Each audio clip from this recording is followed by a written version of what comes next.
Vím, že je to zabitý, ale koupil jsem ti bubble tea.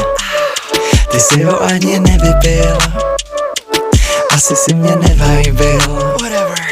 A teď na dně skleničky plavou tvoje kuličky. Proč je tvý brčko zahnutý? To nechápu. Přitom je to bubble tea. Bubble tea. My dávno víme svý. My to spolu rádi pijem. Už jsme trochu načatý. Bubble tea.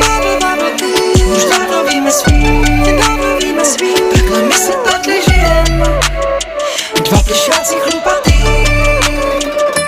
Podle tvýho TikToku máš dost rád papioku. Tak proč si